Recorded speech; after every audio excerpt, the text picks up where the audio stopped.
기브온의 이야기는 가나안 땅을 향한 하나님의 진정 원하시는 뜻이 무엇인가를 보여줍니다.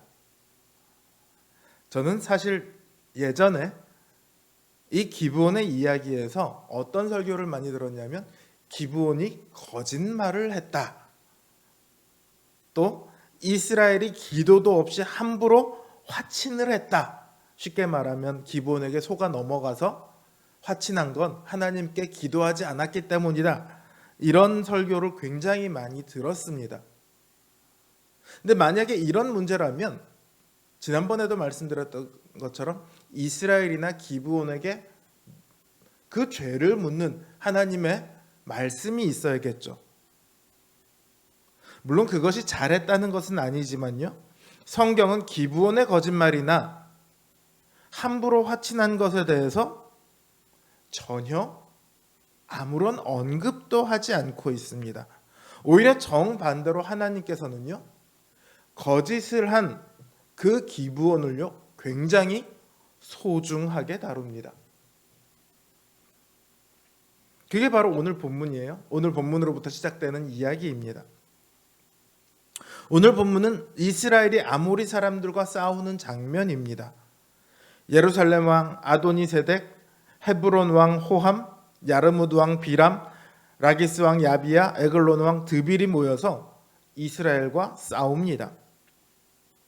그들은 사실 이스라엘과 싸우려고 한 것은 아니었죠.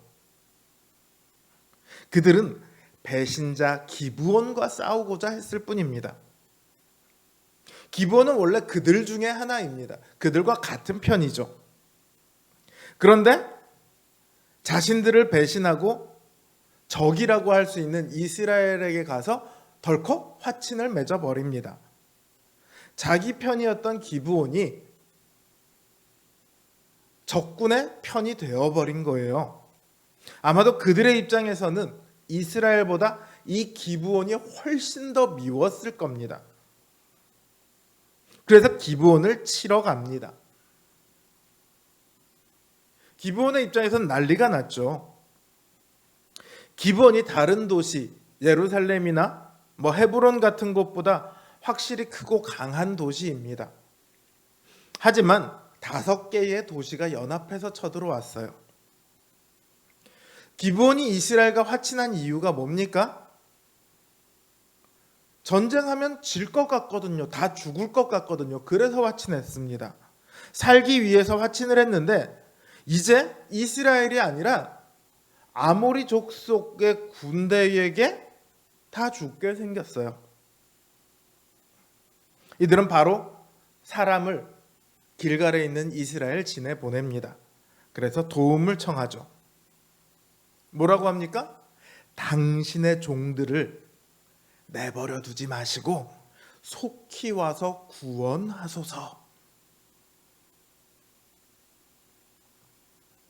여호수아가 이 도움 요청에 응답을 합니다. 여호수아가 모든 군사와 용사로 더불어 길갈에서 올라갑니다. 그때 하나님께서 여호수아에게 뭐라고 말씀하시냐면 만약에 기브온이 잘못했더라면 하나님께서 도우러 가지 말라고 하셨겠죠. 오히려 이 틈을 따서 기브온을 점령하라고 하셨을 수도 있습니다. 그런데 하나님께서는 기브온에게 전혀 죄를 묻지 않으세요. 그리고는 여호수아에게 이렇게 말씀하십니다.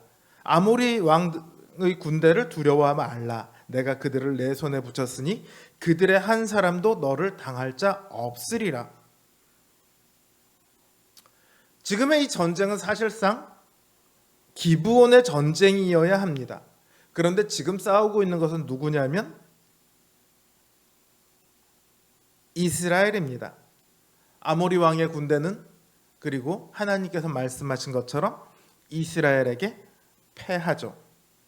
성경은 명확하게 여호와께서 그들을 이스라엘 앞에서 패하게 하셨다 이렇게 기록을 하고 있습니다. 이들이 싸움에서 이긴 것은 군사가 더 많아서가 아닙니다.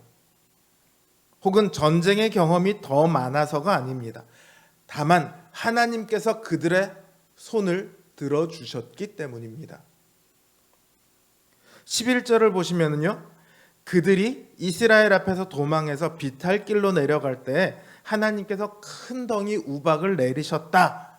이렇게 기록하고 있습니다. 이 베토론이라는 곳은요. 기브온에서 지중해 쪽으로 약간 서북쪽으로 한 8km쯤 되는 곳에 있어요. 이곳에서부터 비탈이 시작이 됩니다. 그리고 아세론은 저 밑에 평지에 가까운 곳입니다. 이 아세가가 어디에 있냐면 기브온에서 한 27km 정도 떨어져 있어요. 아까 베토른이라는 곳이 8km 정도 떨어져 있고 비탈길이 거기서부터 시작이 된다고 제가 말씀을 드렸습니다.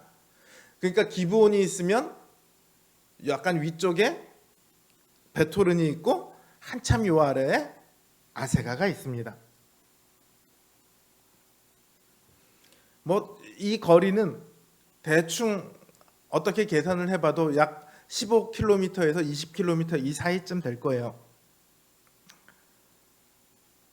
이 거리를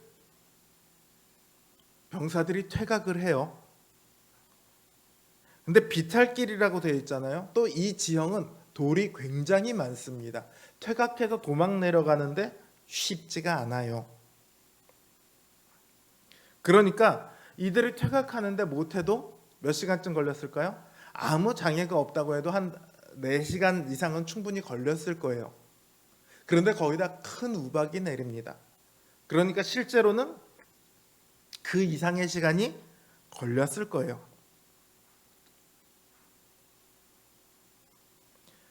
그 시간 동안 이들은 계속해서 뭘 맞고 있습니까? 커다란 우박을 맞고 있습니다. 하늘에서 우박이요. 이 정도 크기만 돼도 그걸 맞으면 사람들이 충분히 죽을 수 있습니다. 오늘 본문에서도 이스라엘 자손의 칼에 죽은 자보다 우박에 죽은 자가 더 많았다고 기록하고 있습니다. 이 우박은 명백하게 누가 내리신 겁니까? 하나님께서 내리신 거죠. 하나님께서는 지금 이스라엘의 손을 들어주셨습니다. 그리고 이 전쟁의 원인을 생각한다면 하나님께서는 이스라엘의 손뿐만 아니라 더 나아가 누구의 손을 들으신 걸까요? 기브온의 손을 들으신 거죠. 하나님께서 기브온의 편이 되어 주셨다는 거예요.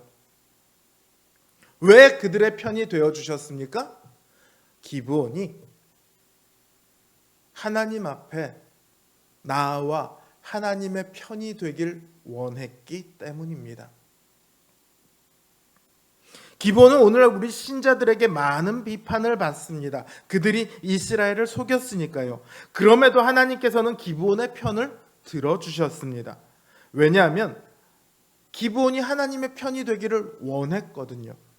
하나님께서는 기브온이 거짓을 했느냐 아니냐 이것과 상관없이요. 기브온이 단지 하나님의 편이 되기를 원했노라는 그 이유만으로 기브온을 받아주셨습니다. 그리고 그들의 편이 되어 주셨습니다. 이 말씀은 오늘 연약함 가운데 오늘을 살아가고 있는 우리 신자들에게 얼마나 큰 위로가 되는지 모릅니다. 여전히 우리는 하나님 앞에 죄를 범하며 살아가고 있습니다. 날마다 죄와 싸우다가 넘어지기도 하고 때로는 탐욕에 빠져 더 적극적으로 죄를 행하기도 합니다. 때로는 세상을 사랑하기도 하고 때로는 하나님 말씀을 알면서 거역하기도 합니다. 그런 오늘의 우리의 모습 이대로 나아간다면 우리는 결코 하나님 앞에 설 수 없을 겁니다. 그러나 그런 우리의 오늘의 모습과 상관없이 하나님께서는 우리를 받으시고 우리의 편이 되어 주십니다. 언제요? 어떨 때요? 우리가 하나님의 편이 되기를 원할 때. 우리가 하나님의 편이 되고자 할 때 하나님께서는 우리의 편이 되어 주십니다. 우리의 자격이 형편이 없어도 상관없습니다. 우리의 현재의 모습이 어떠한 것과 아무 상관이 없습니다. 우리가 하나님의 편이 되기를 원한다는 그 단 한 가지 이유만으로도 하나님께서는 우리의 편이 되어 주십니다. 사랑하는 성도 여러분, 하나님의 편에 서기를 원하십시오. 그러면 하나님께서 우리의 편에 서십니다. 우리를 위해 일하시고 우리를 위해 싸우십니다. 흔들릴 수 있습니다. 넘어질 수 있습니다. 때때로 의심이 들 때도 있습니다. 때때로 원망과 불평과 불만이 나올 수도 있습니다. 그러나 성도 여러분, 그 하나님 앞에 나아가 하나님의 편에 서십시오. 서기를 원하십시오. 그때 하나님께서 우리를 사랑하시며 또한 우리의 편을 들어주실 것입니다. 하나님이 사랑하시고 편들어 주시는 우리 성도님들의 매일이 되시기를 주님의 이름으로 기원합니다.